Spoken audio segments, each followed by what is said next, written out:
Good morning, boxing fans, and welcome to tomorrow's Champions, 5th edition. Among the current crop of young Filipino boxers, there is an outstanding bantamweight. And when I say outstanding, of course I use the standards, my personal standards. One, he must have the power. Number two, he must have the heart. And of course, the flair inside the ring. You know, boxing is greatly influenced by TV right now. TV viewers would prefer boxers who are powerful. So if you don't have power right now in today's boxing, better forget it. Jundi, pretty boy, Maraon, 24 years old, currently the WBO Asia Pacific Bantamweight champion. This is the boy I'm talking about. He came to us actually about 3 years ago, unknown, hungry, and looking for fights. We took him in, but we call him the Heartbreak Kid. This boy is so powerful that every time he fights, he breaks his hands. And this is the problem of Jundi Maraon. But aside from that chink in his armor, I really feel that this young boy from Molave, Zamboanga del Sur, has the potentials of becoming a world boxing champion someday. His record, 14 wins, 1 draw. Of the 14 wins, 10 came by way of knockout. The only draw in his professional record was against Edrin Fontanilla, a protege of Manny Pacquiao. There was a clash of heads, there was an injury. The fight was stopped in the second round. But one thing remarkable about Jundi Maraon is his exceptional power. Take a look at this fight, his first defense of the WBO Asia Pacific title against Tanzanian Anthony Mathias in Osamen City. Look at the power of Jundi Maraon. We're coming to you from the Governor Angel Medina Sr. Memorial Gymnatorium. This is our main event, War in Osamis, a 12-round WBO Oriental Bantamweight Championship between defending champion Jundi Pretty Boy Maraon of the Philippines versus Antonio Matias or Anthony Matias of Africa. 12 rounds in the 118-pound division. As we take a look at the tail of the tape, Jundi Maraon, 6 years younger than his 30-year-old challenger.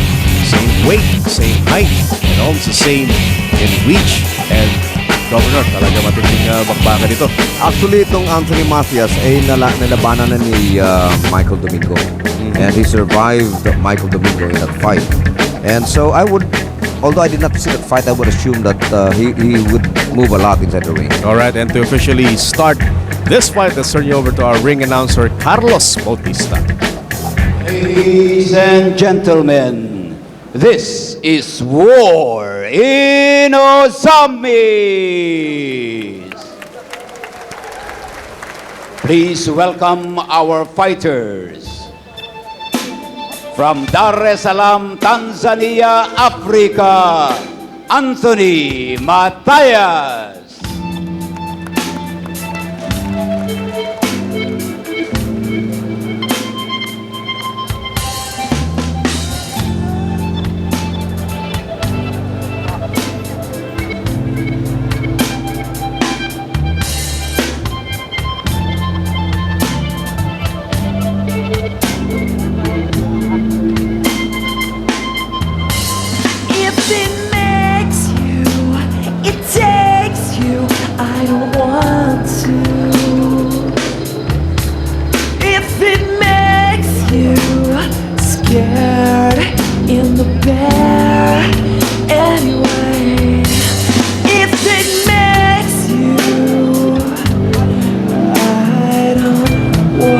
From Molave, Zamboanga del Sur, Philippines, the pretty boy, Jundi Maraon.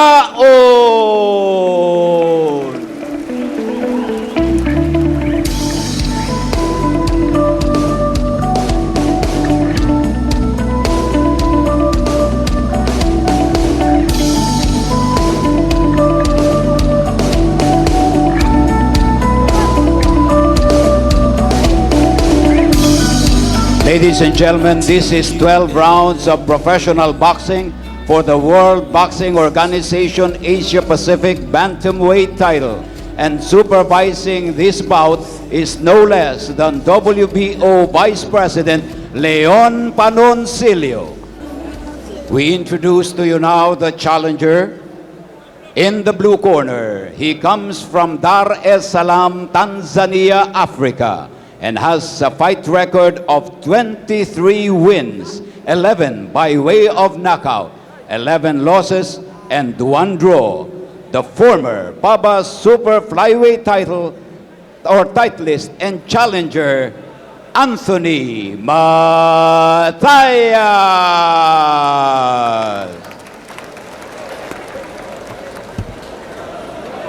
In the red corner, he comes from Molave, Zamboanga del Sur, the Philippines, and is fighting for the Braveheart Boxing Club of North Cotabato.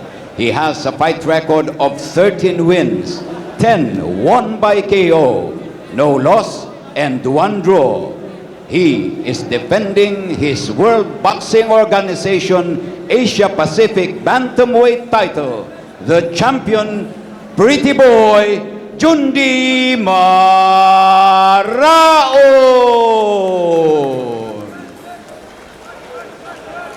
Our third man in the ring for this fight is international referee Tony Pessons. And to score this bout at ringside are international judges Salven Lagumbay, Edward Ligas, and Edgar Olalo.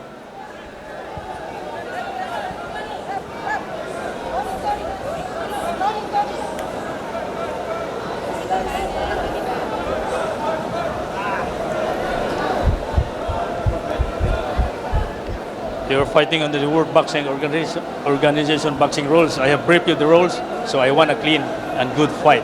Avoid fouls or deduction. Okay?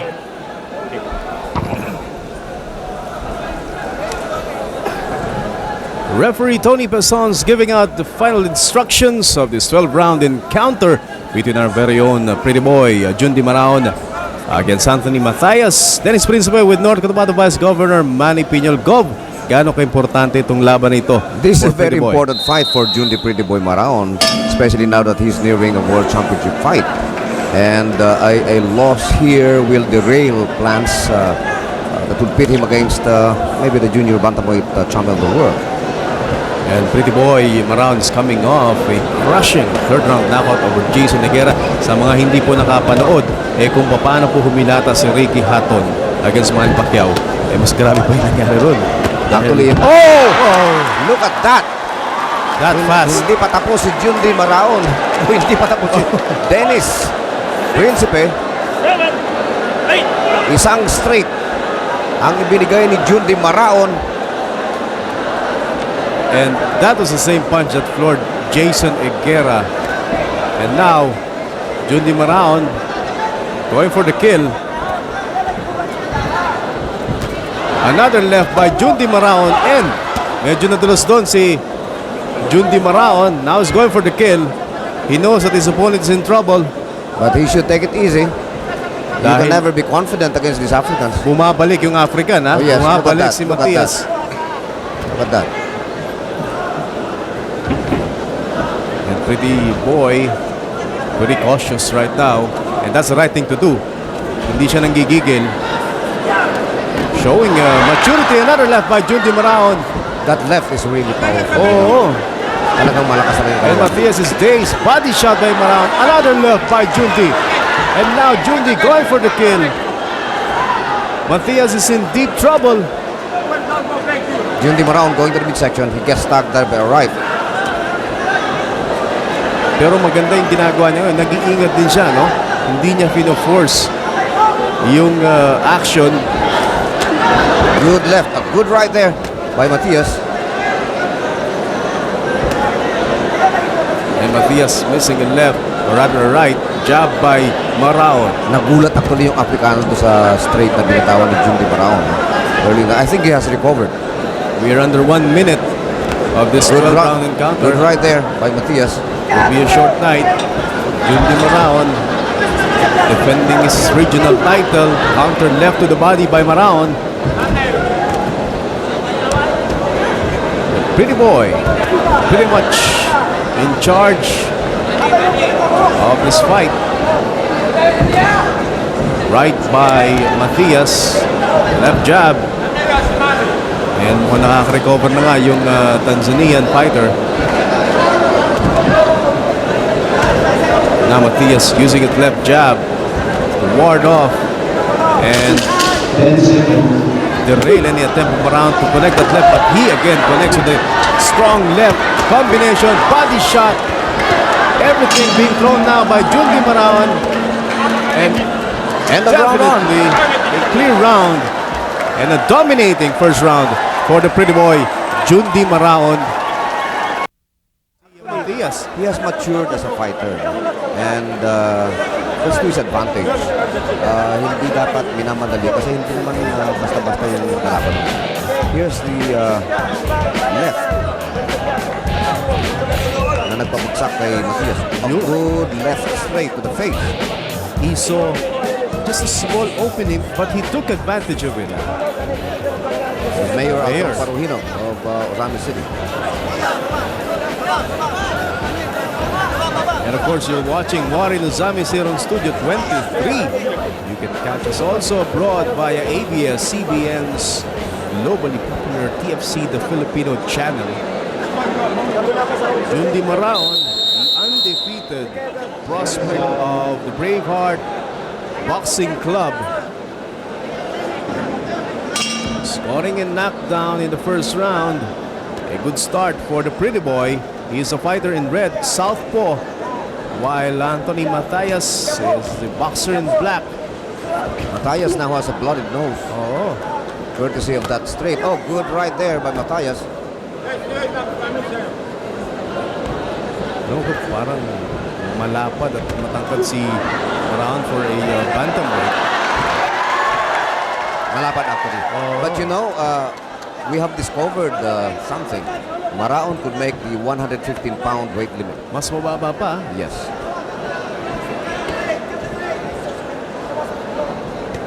Jundi Maraon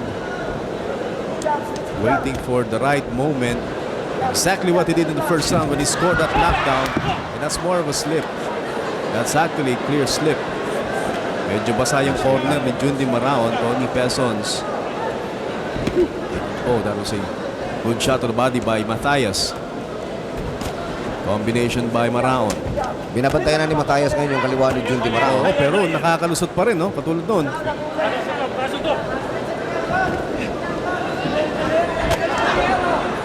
Those are powerful lefts being thrown by Maraon, and I could just, kung bababa pa ito sa super flyweight, terrifying na ito. Yes. Good left again by Jundi Maraon. Staggers the African, the Tanzanian once again. Meron ding movement, no? Kahit pa paano nakakadepensa pa rin si Mathias. Good left. Section. That was a crushing left. Body shot by Jundi Maraon. Showing maturity, he knows that palaban pa rin, bumabalik pa rin si Mathias. Oh! Another left to the head. And Matias goes down again to the canvas for the second time in this fight. Grabe yung left ni Maraon actually. Oo. Maski saan katamaan dyan talagang lalaglag ka. And Mathias is still dazed. One more. Could be the end of it. There again. There's the left of Jundi Maraon. And we're under 1 minute in the second round. This is a 12-round encounter, and most likely it will be a short night. It could be a short night. But Jundi will have to be very careful. Meron pang sting yung suntok ni Matias actually. Bumabalik pa rin, no? Kumaka-counter pa rin si Matias. There's another left. Hindi ma-solve ni Matias yung left straight na tinatapon ni Jundi Maraon kanina pa. Very accurate, no? Yung kaliwa na yun ni Jundi Maraon. And nakita mo yung second knockdown na Dennis, no? Actually sa noo, tumama. Baksa pa rin yung Alam mo, this was how Manny Pacquiao started, eh, no? Puro ganun lang, eh, no? Kaliwa, kaliwa. Right. All power. And perfectly timed left that floored Anthony Matias for the second time in this fight. First one was during the first round. And Jundi Maraon has been dominating this fight to the delight of a jam-packed crowd dito po sa Osami City. Of course, one of the objectives then, Gov, is to showcase this place as a very ideal place to promote activities like this. Mayor Flavio Sangel of Molaves, Zamboanga del Sur, the hometown of Kababayan. the hometown of Jundi Maraon. And definitely kanina proud na siya, but siguro mas proud siya ngayon with what is happening.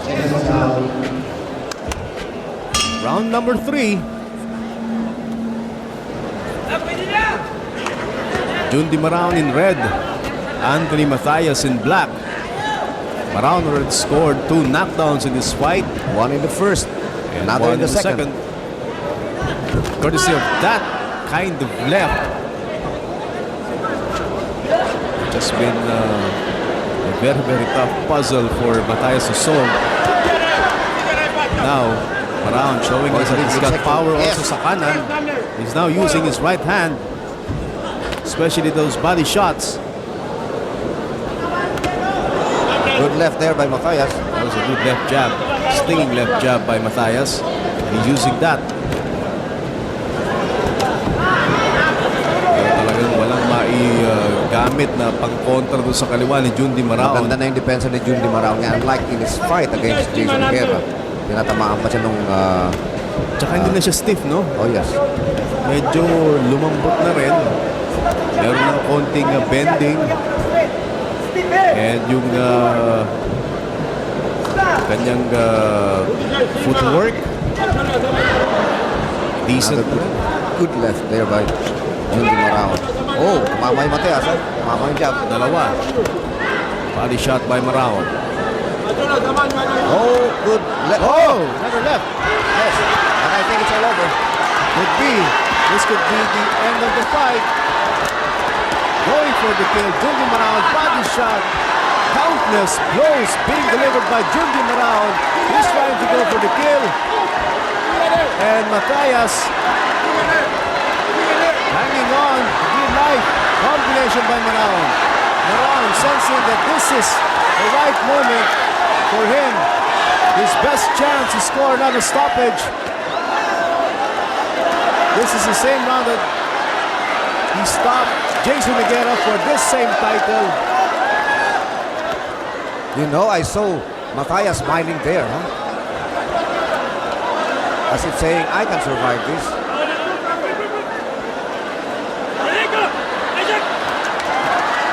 And referee Tony Pelsons, pinaghiwalay yung ating mga fighters. Back to the action. Nakaumang pa rin yung kaliwa ni Jundi Maraon. His favorite shot, that left straight. And he has floored Mathias twice in this fight. First and second round. There's that left again.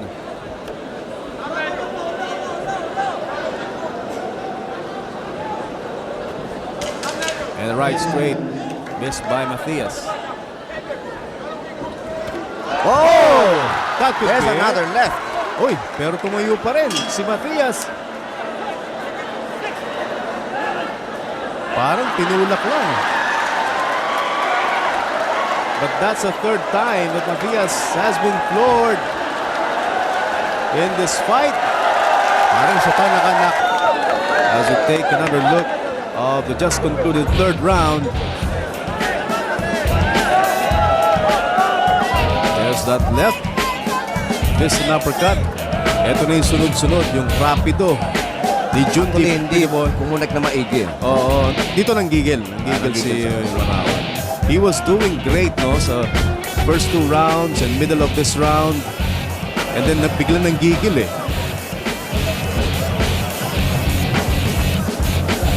Here's the knockdown. Oo, Yun. boom. It was a left, again, another left straight to the jaw.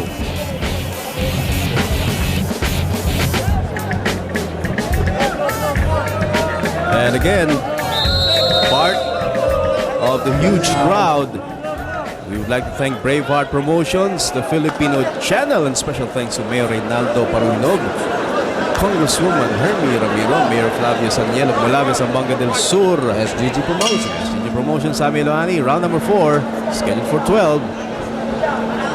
Jundi Maraon in red, Perfect score for Jundy Maraon, a knockdown in each round. while Anthony Matias is a fighter in black. A good left, right straight there by Anthony Matias. I am surprised and amazed at the resilience. Sturdy, fighter. Oh yes. Very You have to give it to him. Oo. Lumapang na, pag tayo, sasayaw-sayaw pa. But I think it's just a matter of time, actually. Because Good left to the midsection by Jundy Maraon. when it comes to skills, power, lahat na kay Jundi Maraon, it's to his advantage. Pero minsan talaga kapag ka ang Not a good fighter is left. well-conditioned, hindi mo basta-basta rin mapapabagsak like Anthony Matias.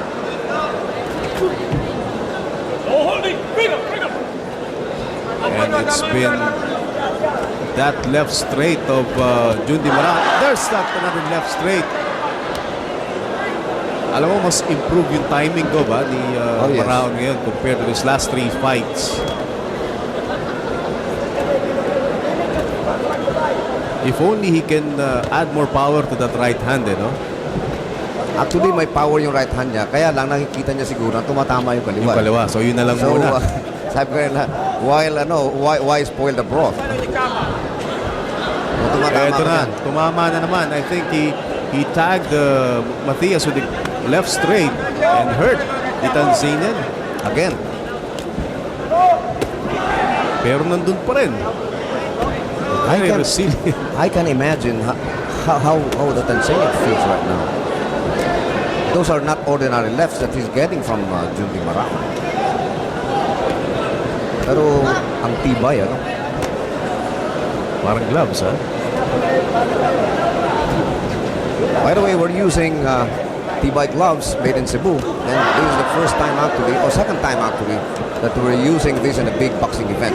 And we're doing this to support Filipino entrepreneurship and of course creativity. Wala pang sundok. But he's still fighting back. He's still delivering some counter shots. Anthony Matias.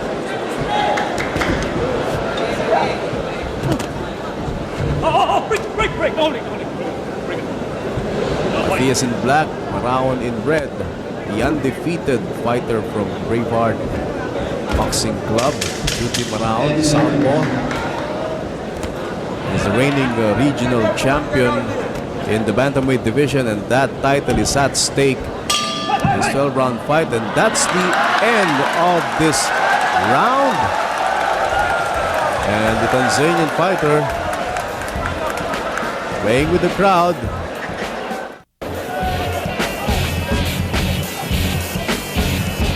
Slow-mo replay. Well, for the first time, a round ended without a knockdown by Jundy Maraon. And that's a 4th round. So that streak has ended, but definitely it's total domination on the part of Jundi Maraon. Siguro character test to go, for Jundi Maraon to see kung gaano siya ka-composed. Ganitong matibay yung kanyang kalaban.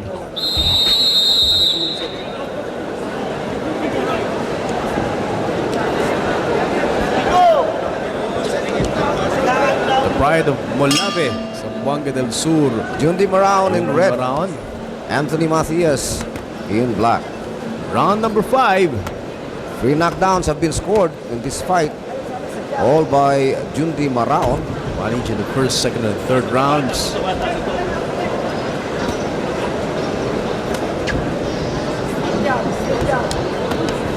Jundi Maraon is title at stake. He won earlier this year with a sensational third round stoppage of Jason Higuera. Now Maron is using that right jab. Yes, he's using the jab right now. At masakit yung jab na yan, ha? There's a jab again. But Mathias countering with the right to the body.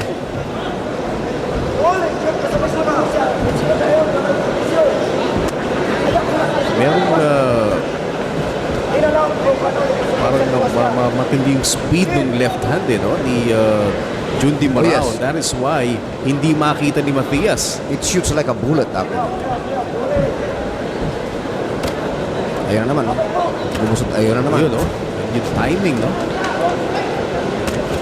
He's got great Good timing. defense now with Jundi Maraon. Now he's showing some patience. Ay, alam niya, masyado matibay itong Tanzanian. Combination by Maraon. Oh, sumabog na yung long ng Tanzanian. There's blood dun sa ilong ng Tanzanian.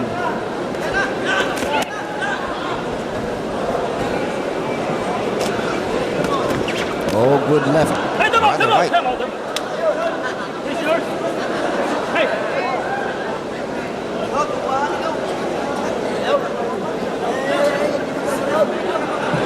There's a break. Wala yung mouthpiece ni Matias. Oh, good right there by Matias. Hindi pa rin pwede magkumpiyansa yung Maraon dito. Well, bumabalik no? Tumatama pa rin yung kanan ni Mathias. There's again the right by Mathias.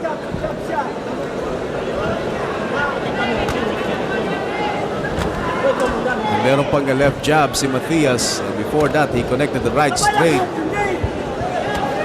Maron still in front. Sabog na yung ulong ng Matias actually.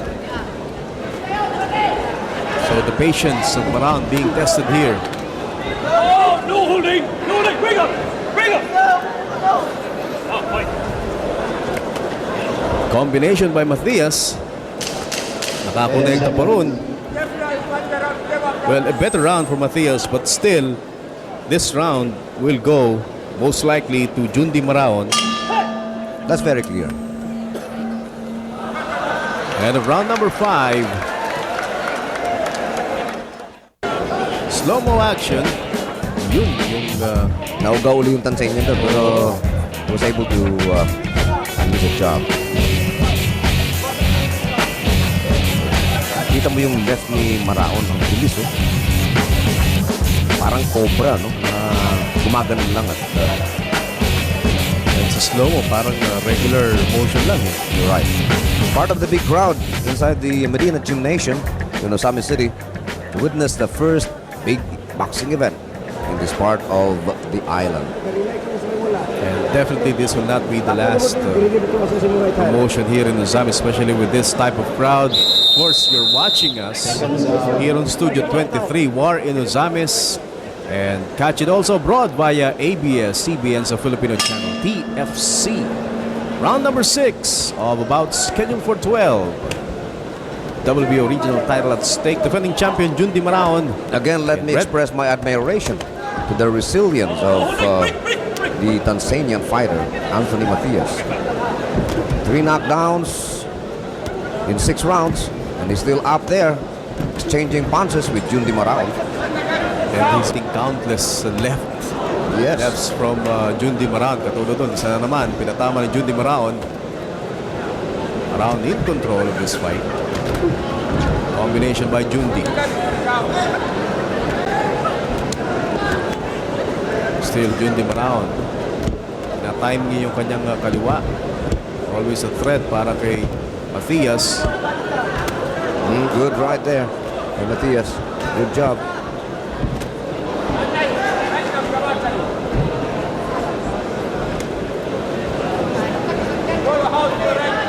And now, Mathias is very active with his left jab. Kahit pa paano nakakalusot. But the thing is, mas malakas yung dating ng suntok ni Jundi Maraon. A good left again. Staggers the Tanzanian.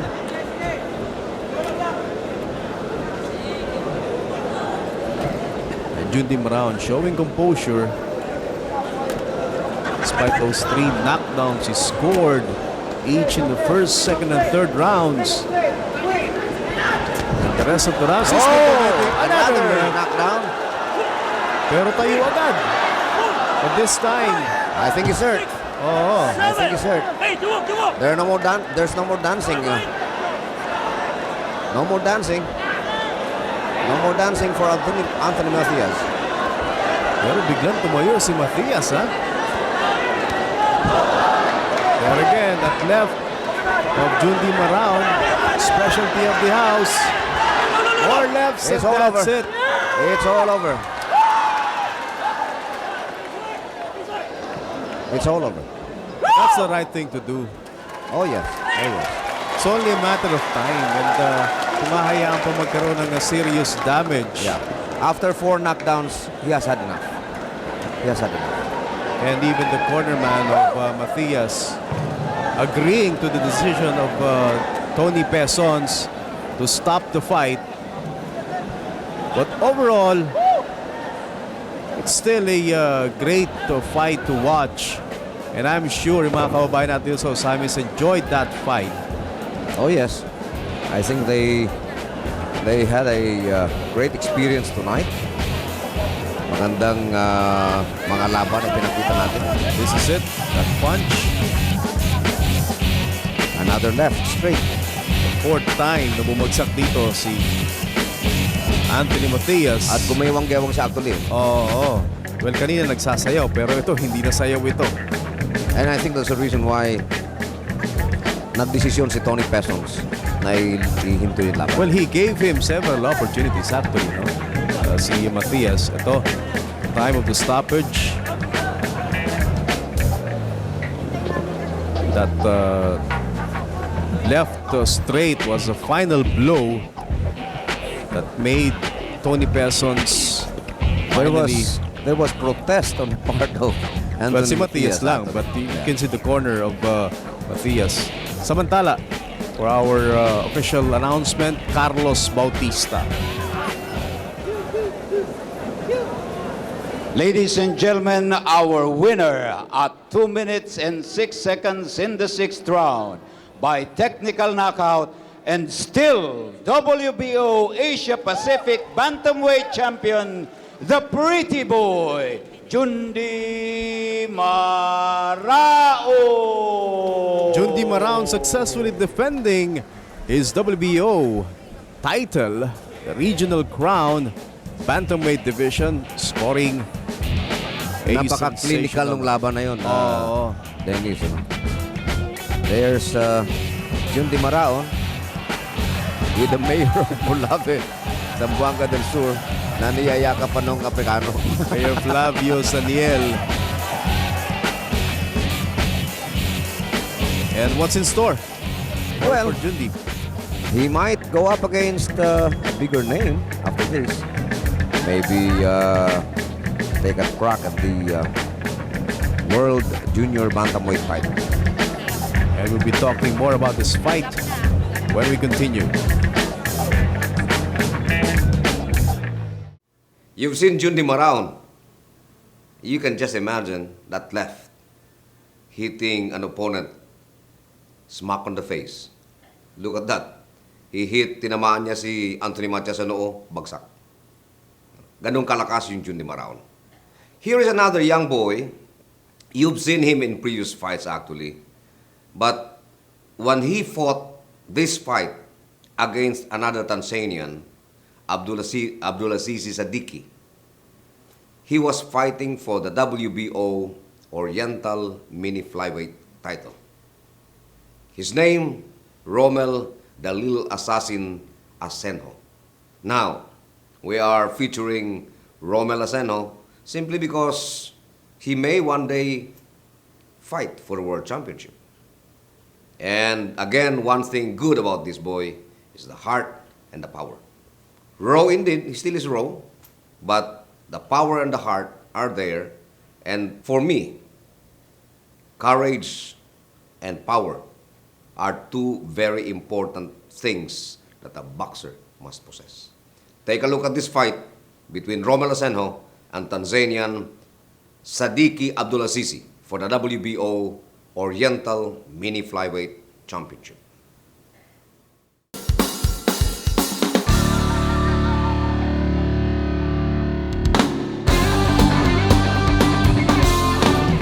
This is War in Ozamis, ladies and gentlemen, and this next fight is for the WBO Vacant Oriental Middle Flyweight Championship.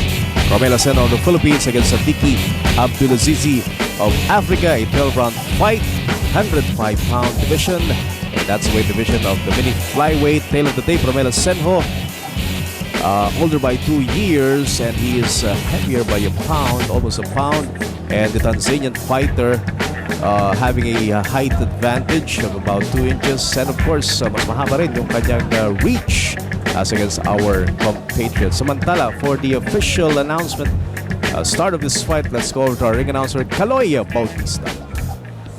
Ladies and gentlemen, this is 12 rounds of professional boxing for the World Boxing Organization Oriental Minimum Weight title. And now we introduce to you our fighters. In the red corner, from Tanzania, South Africa, here is a fighter with a record of 7 wins, 4 won by way of knockout, 2 losses, and no draws. He weighed in at 103.5 pounds, Sadiki Abdulazizi.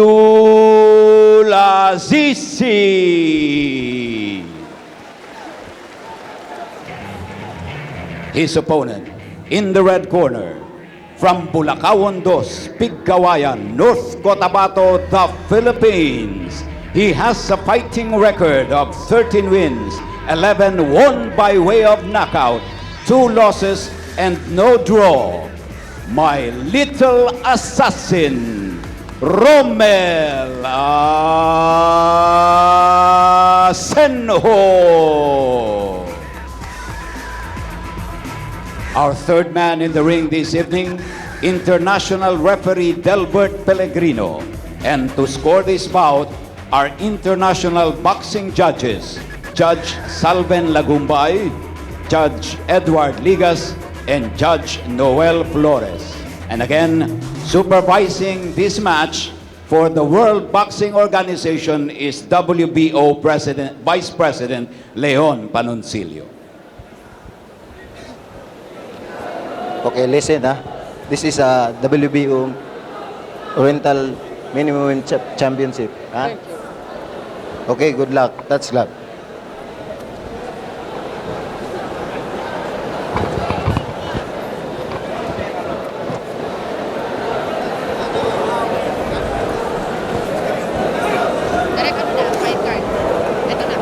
And we welcome you once again, mga kaibigan, from the Governor Angel Medina Senior Memorial Gymnatorium. This is a 12-round encounter for the WBO Oriental Minimum Weight Crown. Our very own Rommel Asenho, fondly called My Little Assassin, the fighter in red, and his Tanzanian opponent, Sadiki Abdulazizi. Abdulazizi is only 17 years old, but he looks tough, Dennis. Oo. At saka hindi ko maintindihan yung forma niya. Mukhang kanan na kaliwete ang Alam mo, forma ng typical amateur ng Africa. No? Yes. Kanyang forma. And I would like to see how tough he is, lalo sa mga body punches ni Rommel Asenho. Asenho, they're missing with the left. And Sadiki comes back, connects. Well, maganda yung Good jobbing by Sadiki. and decent hand speed, no? And combination mula kay Sadiki. At nakababa yung kaliwang kamay, ha? Ibig sabihin, mabilis ang suntok niya. Doing a roll to Jr., ha? Rommel Asenho taking his time, studying his opponent. Watch out for that body shot from Rommel Asenho, and also his left straight. Rommel Asenho there, connecting with the left. Abdulazizi is taller fighter. Good left to the midsection. And a left to the face. Mukhang nag-iba yung kulay. Oh! Good left by Asenho. Oh! That's the left. That was a solid left connected by Rommel Rommel Asenho. Asenho. And This is only the first round. exactly. And he is still dazed. The Tanzanian opponent, Sadiki Abdulazizi, He's still hurt. And Asenho's a great Oh. finisher. Oh, another Oh, left. he's dead. It's only a dead. matter of time. Only a matter of time. There we go. And Abdulazizi, muntik-muntik na lang po mahulog, but still standing He's up. He's hurt. He is dazed.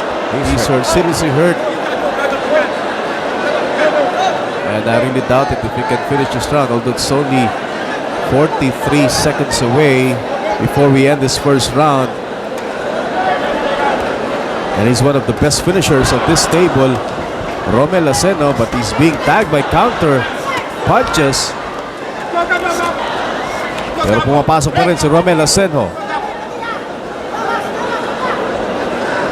Asenho timing his punches. There's a shot to the body and another left.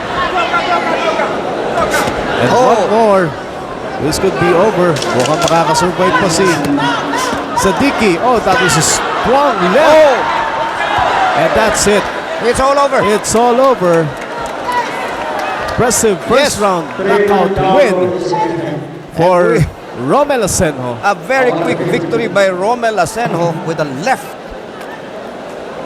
And he wins the WBO Oriental Mini Flyweight title and becomes the fourth fighter of Braveheart Boxing Club who wins a regional WBO title. And that will make him a step closer towards fighting for a world title. That was a smashing left, actually. If we could play that, no? If we could play that again, no? Oh, especially that first knockdown, no? That started it all. And it was a crushing left connected by Rommel Asenho. Set up by a left, right jab, actually. Dito wala na, no? Was Wala na, dazed, actually. oh. Pero gusto pa lumaban. It's just that my little assassin was too powerful for the Tanzanian fighter Jundy. And if you notice, Gob, nung binitawan niya, it looks wild pero nakita mo nakatingin si Asenho dun sa kanyang target. Actually, yes. That was the last punch, actually. Stand by tayo for the official decision.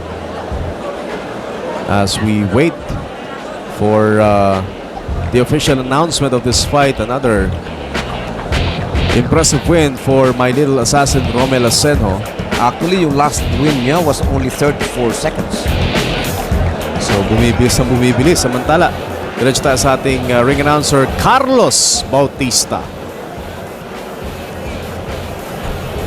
Ladies and gentlemen, our winner at 2 minutes and 59 seconds in the first round by way of technical knockout, and the new World Boxing Organization Oriental Minimum Weight Champion, my little assassin, Rommel Asenho. And Rommel Asenho giving the Braveheart Boxing Stable another belt, the Oriental Regional Championship. That's our fourth for this year. It could be a lucky year for the Braveheart Boxing Club. And the young Abdulazizi Sadiki did not know what he did. Oh, definitely. But to generalize everything, Gov, I think this recent win of Rommel Asenho is a result of yung previous victories. No? Parang nakamotivate sa mga bata mo. And Rommel Asenho adding another achievement to his